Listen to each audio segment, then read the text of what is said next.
In the global market for armed drones, Turkey doesn't just participate, they completely dominate.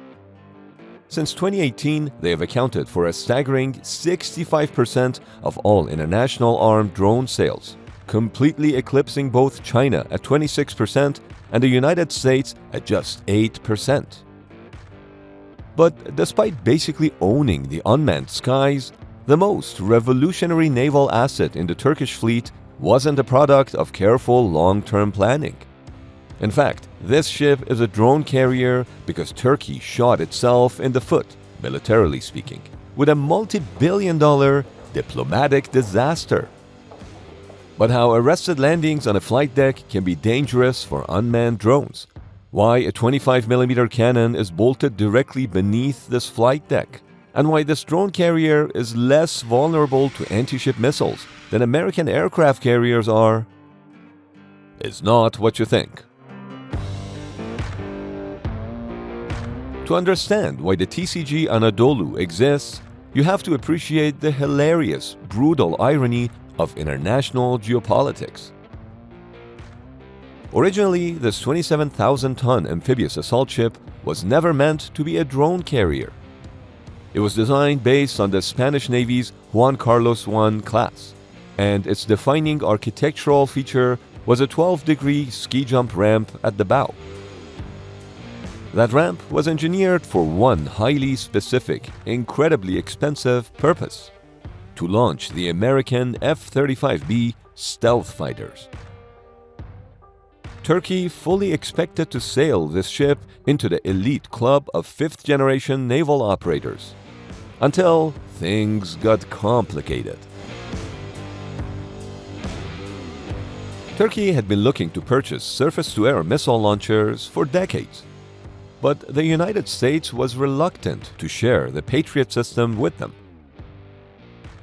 Then they tried acquiring the Chinese variant of the S-300, but NATO didn't let them. And what happened next crossed a red line. Turkey purchased the highly advanced Russian S-400 air defense system. This was ironic because at the time, Turkish-built drones were actively blowing up Russian-made armor and engaging Russian mercenaries in proxy wars across Syria and Libya. Washington took one look at a top-tier Russian radar system plugging into a NATO network right next to their classified F-35 stealth fighters and immediately kicked Turkey out of the F-35 program. This left the Turkish Navy with a massive problem, of course. They had a brand new multi-billion-dollar flagship, completed with a towering 12-degree ramp, and absolutely nothing to launch off of it. Not surprisingly, people on the internet quickly branded the ski jump ramp the Cope Slope, which was now a useless architectural vestige for a stealth fighter that they were legally banned from purchasing. The Turkish Navy tried to solve this problem by purchasing surplus US Marine Corps Harriers to salvage the ship's fixed-wing capability. But Washington quickly killed that idea too. To most people, the flagship was now just an overpriced helicopter carrier. But the Turkish defense industry initiated a radical pivot. They decided to outfit the ship exclusively with domestically produced unmanned aircraft to take back control of their flagship, just like how our sponsor Incogni helps you take back control of your personal data. Many people don't realize that their phone number, home address, email, and even names of relatives may already be sitting in data broker databases, ready to be searched or sold to hackers and scammers. Now, you could manually go to each one and submit request forms, but honestly, who's got time for that? Incogni searches hundreds of data brokers and automatically sends repeated requests to get your information removed while keeping you updated on its progress. And now, Incogni has a new feature in their unlimited plan called Custom Removals. This allows you to submit an unlimited number of links to websites where your personal information appears, even if those sites aren't part of Incogni's automated removal network. You just paste the link into your dashboard, and Incogni's privacy experts work on getting it taken down. You don't get to choose who finds your information online, but they can't harm you if they can't find you. Go to incogni.com/NWYT or click the link below and use the code NWYT at checkout to get 60% off annual plans and take back control of your personal data with Incogni. So what is exactly parked on this multi-billion-dollar floating runway? The Anadolu is designed to physically house between 30 and 50 folded-wing drones, although that capacity can be dynamically pushed to 80 if you pack them in like sardines. The core of this unmanned fleet is the Bayraktar TB3, which is a feat of defense engineering in and of itself.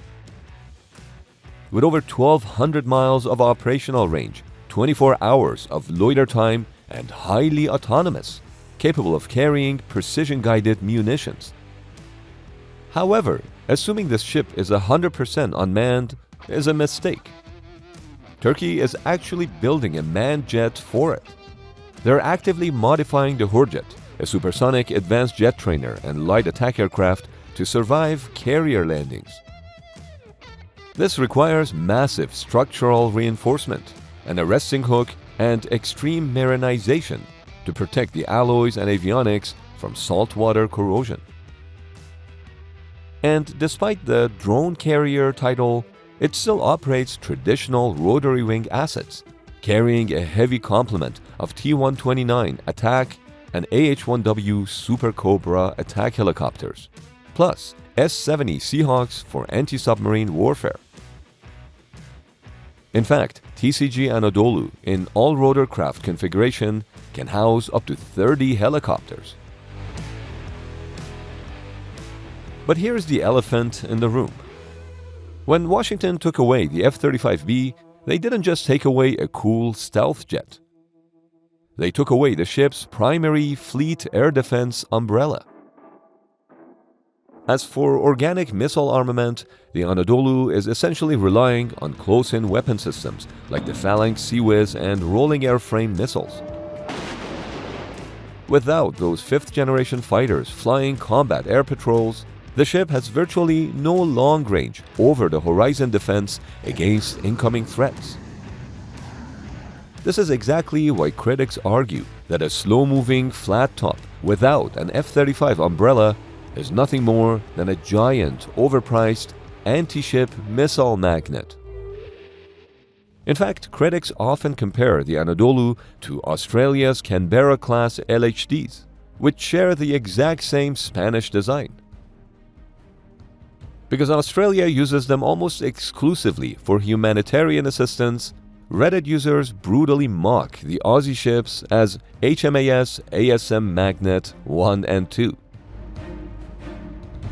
The reality is that in combat, Anadolu could have the same fate as the Iranian drone carrier IRIS Shahid Bagheri, which was hit by American missiles.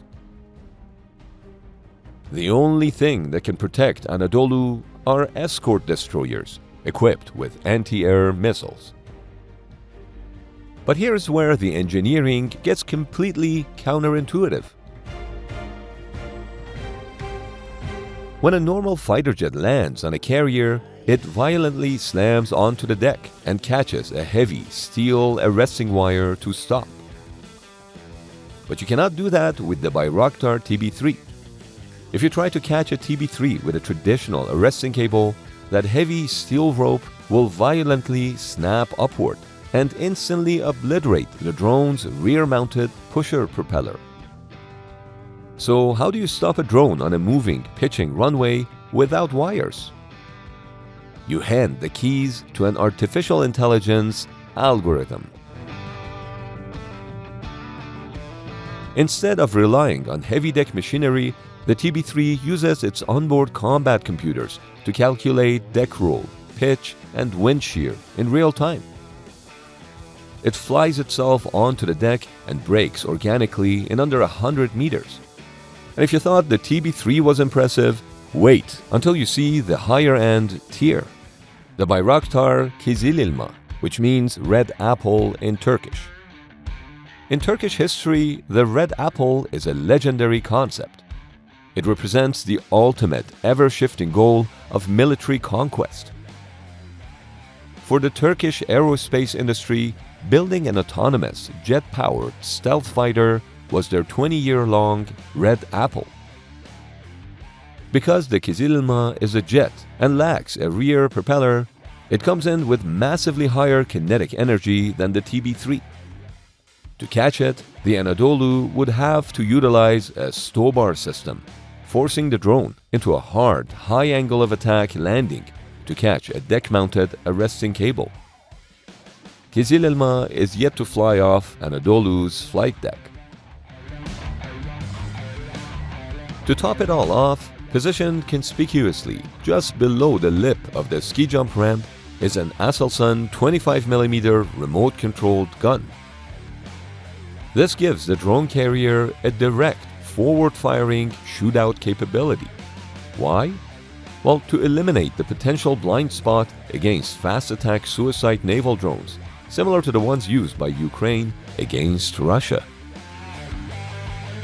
Now, of course, calling it just a drone carrier misses half of the ship's capability. If you look closely at the hull, the pennant number printed on the side is L400. The L stands for landing ship. This is a classic naval naming loophole. It's exactly like how the Japanese Navy built the massive 27,000-ton Izumo-class flat top and slapped the label helicopter-carrying destroyer on it, just to keep their pacifist constitution happy. Because nothing says "I come in peace" quite like an 800-foot runway floating through the Pacific. While everyone is distracted by the autonomous drones flying off of the roof, the actual lethal capability of the Anadolu is hidden entirely in its belly. The ship has a 12,000 square foot floodable well deck. It is literally a floating parking garage that can swallow 46 main battle tanks or 27 amphibious assault vehicles. The top half is a 21st century algorithmic drone war. The bottom half is a classic brute force marine beach invasion. So yes, Anadolu is essentially a drone carrier amphibious assault ship. This dual threat completely changes the naval doctrine. The famous TB2 drone that made headlines around the world was a cheap, line-of-sight workhorse that proved useful during the early days of the Ukraine war. The TB3 and the heavier Anka-3 are entirely different beasts. They're satellite-controlled nodes in a massive, networked kill chain. The Anadolu doesn't need to sail directly into contested waters. It can safely loiter hundreds of kilometers away and launch a swarm of drones that have a staggering 24-hour endurance capability. These drones don't even need to strike the targets themselves. They act as the extreme forward eyes of the fleet, laser designating targets for destroyers positioned 50 kilometers behind them. And drones aren't just for surface strikes.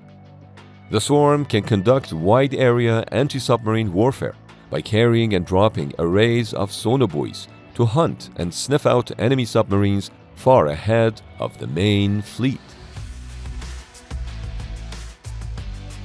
In early 2026, during NATO's Steadfast Dart exercise in the Baltic Sea, the Anadolu made naval history.